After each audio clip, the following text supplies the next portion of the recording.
It has been called the greatest threat to U.S. national security, Iran's suspected pursuit of nuclear weapons.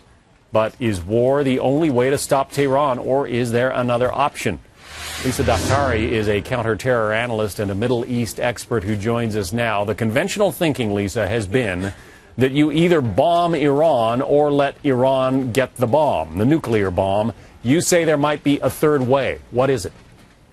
Right. So the third way is a way that we haven't actually used yet, and that is either to enforce non-militaristic actions against Iran in the form of sanctions that are well implemented and well enforced, and more importantly, to support the people of Iran in a popular uprising, which we lost the opportunity in 2009. Now, the military option should never be taken off the table in the case of Iran, but until we use the other two options and enforce these sanctions well and try to support the people of Iran, then the military option is not really the best option at this point. Well, wait a minute. We've been putting sanctions on Iran for years now, and it doesn't seem to have done anything.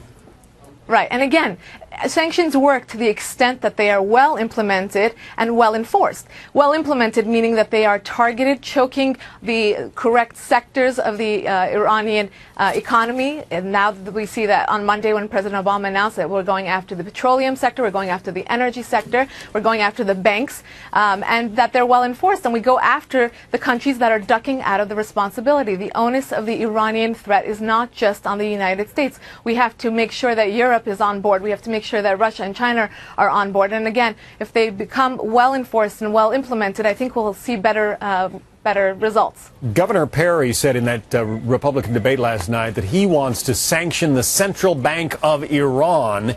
If you do that, it essentially freezes out Iran from trading in oil. Doesn't that spike oil supplies and prices all over the world? It does, and there are other side effects to sanctioning the Iranian regime. It does affect the people of Iran. It affects the world economy. But again, this is something that goes far beyond the effects of war, and that can be used to choke the regime in a way that will offset some of these other options. Yeah, the flip side, I suppose, is that if you think sanctioning the central bank is going to spike oil prices, just try a strike on Iran's nuclear facilities, a military strike.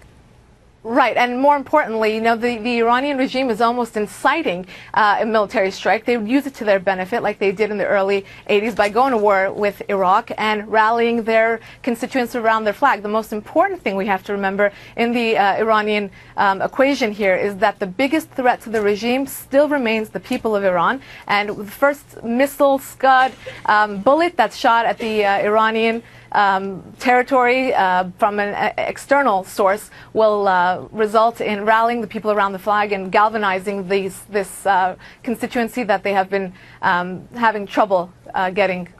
Well, as you point out, we may have lost a huge opportunity to get the people on our side in Iran during the Iranian Spring. Lisa Daftari, thank you.